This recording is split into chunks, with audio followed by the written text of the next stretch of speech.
So I'm sitting down here with Arin, Wright, captain of Racing Louisville, and let me know a little bit more about you, because we got to go all the way back to the beginning of your story. How did you get into soccer in the first place? Okay, if we go all the way back, 32, that's quite a few years.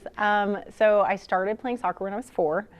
My parents kind of threw me in every single sport, so I didn't really specialize in like anything until I think it was probably like 12. I chose soccer and softball, but up until then, I was playing every sport under the sun. And even in high school, I played every sport that my high school offered. My cross country coach was like, come out. My track coach was like, come on. I was like, listen, guys, I can't make all these practices.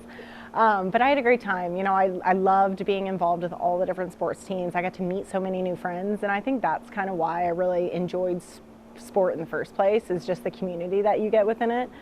But then at 12, I was like, okay, I need to decide. So I think we ended up going with soccer at like 14 primarily, because it's travel ball and all of that.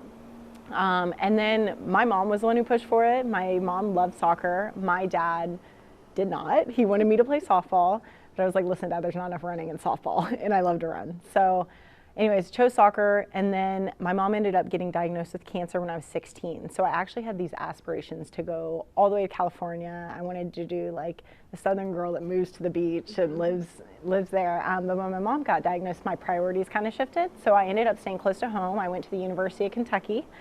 At the time, I was going into a lot of youth national team camps, U20s. I was supposed to go to the U20 World Cup. I tore my ACL that year, which ended up being a blessing in disguise, because that was also the year if I had traveled. My mom passed away that year, so I got to stay home and recover at home with my mom in those last years, which was awesome. And then after that, I went to college, went to Kentucky, got drafted first round into the NWSL, where I spent the majority of my career at the Chicago Red Stars, and had my son, met my husband, bought a house. And then I decided, you know what, it's time to go full circle and come back home to Kentucky and be with my family, and spend time with my grandparents, and just give back to the state that really built me. So now here I am. So how do you think each step in your career got you to this particular point? I think it was just, I was ultra competitive. I hated losing. I always wanted to be the best. And I hated to admit I was wrong. I still do that one. But I just think that, like, in the back of my mind, I was like, I've achieved something, but I haven't achieved enough. So every step of the way, I'm always wanting more. I'm trying to push myself for more. And even now, after 12 years in the league, I'm like, what more can I do? And like, now we have that opportunity here this year to do something special and something historic. So for me, that's another like notch on the belt, you know? And if you can live in that mindset where you feel like you always are destined for more, I feel like that's kind of what pushes you beyond and makes you a great athlete. And you mentioned something potentially historic this weekend. So what goes through your mind as you're preparing for a game like the one on Sunday? You know, there's two things. I think it's such like a psychological kind of thing when it's the last game of season, it all comes down to this. So different players approach it differently, and I think there's some people that don't want to make it too grand, right, and just want to make it like this one game that's just focused on the game, do the basics, and honestly, that's a great way to do it. And some people like to arrive to the occasion. They like that pressure. They like thrive under that pressure, and I feel like I'm one of those people. Like, I know the other scenario, but I also know that I thrive under that pressure. So like, this is like the best case scenario for me going into something like this. Like, give me the hardest mountain to climb, and I'll climb it. And what do you think is the most important thing for the team and for you moving forward? I think just staying focused in our identity and who we've been all season. I think that we've been together as a group and unified in like what we're trying to accomplish, and the identity that we are having within that. And leaning into each other, because something's going to go wrong in the game, right? But like, how do we lean into each other to correct that or come back? How do we encourage people, whether it's a high five, whether it's vocally, and just like knowing that we can do this together. I think that's how we do that. It can't be an individual. We can't get into this like, oh no, I have to be the hero or I have to do this. Like, we are successful together, and I think that's why we've been successful this season, is this team is together in everything. Okay, switching gears a little bit, why is it so important for you to give back to the community? Because of course you're back home in Kentucky now, so, and you've been doing so much with the diaper drives and things like that. So why is it so important for you to do things like that for the Kentucky community, the Louisville community? Yeah, I think that being a player that joined this league, and I was the first player ever from Kentucky to be in the NWSL, I'm really proud of that. And I also think that there are so many players here, soccer players, that get overlooked because, you know, we might not have like the top 10, you know, club teams or whatever, or our universities aren't seated at the #1, but like that doesn't mean there's not talent here. There's a wealth of talent soccer-wise.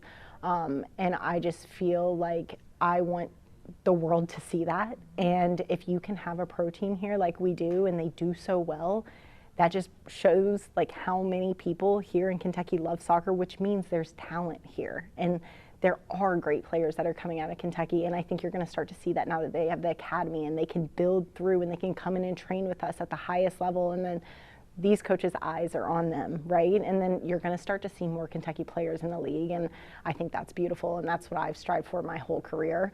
Because I think we're maybe at 6 now. We've got Allie George, we've got Mina Ekic. There was another girl from Tate's Creek, and her name's blanking, but I want to crack into multi-digits with players from Kentucky. So that's my main goal. And also like the diaper drive, I think I really got involved in that kind of once I had my son. I was living in Chicago, and I was, you know, tackling this whole new world of being a mom and all the things that come with that, the stressors and the costs. And I look around at me and I see so many people doing this alone. I was so fortunate to have my husband with me in this process, but I also knew so many single moms, and I'm like, holy cow, how are you doing this? And I wanted to just give back in some way. And I knew if I could get involved with an organization, that's what I wanted to do. And so that's kind of where it started. And then when I got here, I was like, how do I continue to do that in Louisville? So I was super fortunate to find New Hope and continue that. And I had a specific question about your days off, because you just had one off yesterday. What does that look like for you? Are you just chilling at home? Are you out and about? Is the kiddo making you run around? Well, it depends. So my husband doesn't live here full time, so his job is still full time in Chicago. So he does 2 weeks remote here, 2 weeks back there. So 2 weeks of the month, I'm single mom in it, and then the other 2 weeks he's here. So last night, if we're going to talk about last night, I went to Boo at the Zoo, and some of the girls on the team came, and you know what, that's so special for me, is that I have a whole team that are like aunts to him, and his world that he's got to grow up in, I think is just so unique and so beautiful, and he's so fortunate to have all of these people loving on him, especially in the situation that I am, where, you know, we're just renting here right now. We don't have our permanent home, and our permanent home is there, and he had to move his whole life and move schools. And so to have a constant, like all of these girls in the league, and when we play other teams, him knowing them as well, it's such a beautiful thing, and it's emotional as a mom to see your kid be loved on by that many people and then genuinely care. And that's brings me full circle back to why I love playing soccer, is the community that you get within it. So yeah. I don't know why that I made know, me sorry, I got a little emotional. No, it was all good. Okay, so one last question for you. Like, the fans, of course, are a big part of racing. So what's your message to them as we're heading into this last game, and I'm going to say it, to the playoffs? Yeah, I think my message to them is keep doing what you've been doing. Like, our fans have supported us and supported this team, honestly, before I was even here. The day ones, they are ride or die. And I think we have just slowly accumulated more and more fans, more and more people that believe in us, especially this season, the identity we've created. I think people are enjoying watching us play. Like, they thoroughly love going to those games. So, like, keep betting on us. Don't count us out. Cheer us on. Like, be there in the stands for this last game. Like, make history with us. Because yes, us players on the field, we're going to be making the history, but you are too. You're going to be in the stands. You're going to be living that moment with us.